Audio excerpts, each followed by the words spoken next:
خلال فصل الشتاء بيكون في شكوى عامة من ألم العظم. يا ترى ايه السبب وايه الأسباب المختلفة لآلام العظام؟ ويا ترى ايه أنسب كريم أو علاج لألم العظم؟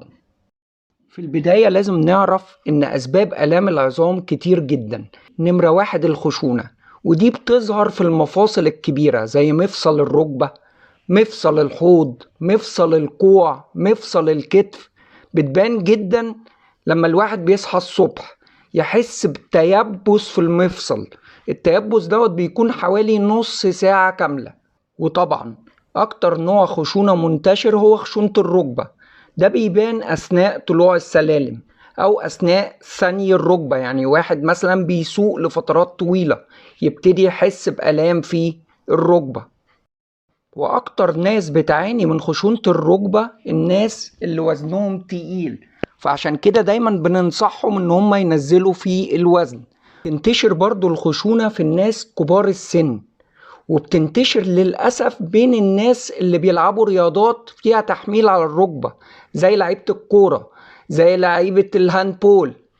نمرة 2 الأملاح، وأشهرها طبعا أملاح النقرس، ودي بتبان في الكعب وصباع الرجل الكبير، وأحيانا برضو بتظهر على مفصل الركبة. بيوصل كمية الأملاح إن هي بتخلي الصباع الكبير أو الكعب يبتدوا يحمروا ويورموا. عشان كده بننصح إن الحاجات اللي بتزود أملاح النقرس نقللها. طب دول زي إيه؟ زي الشاي، زي القهوة، زي البيبسي، زي الفول، زي البتنجان.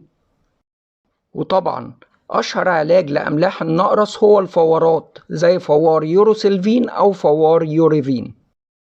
نمرة 3 آلام الروماتويد، ودي بتظهر أكتر في السيدات من سن 30، ودي بتنتشر أكتر في المفاصل الصغيرة زي مفصل صوابع الإيد، ده الأكثر انتشارا. نمرة 4 ألم الفقرات، وده بيظهر أكتر في فقرات الرقبة والفقرات القطنية.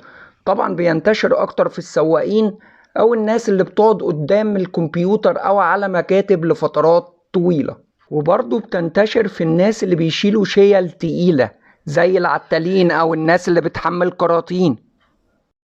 نمرة 5 آلام بسبب الجو البارد، ودي بتظهر على أغلب مفاصل الجسم، وتبان أكتر طبعا في فصل الشتاء.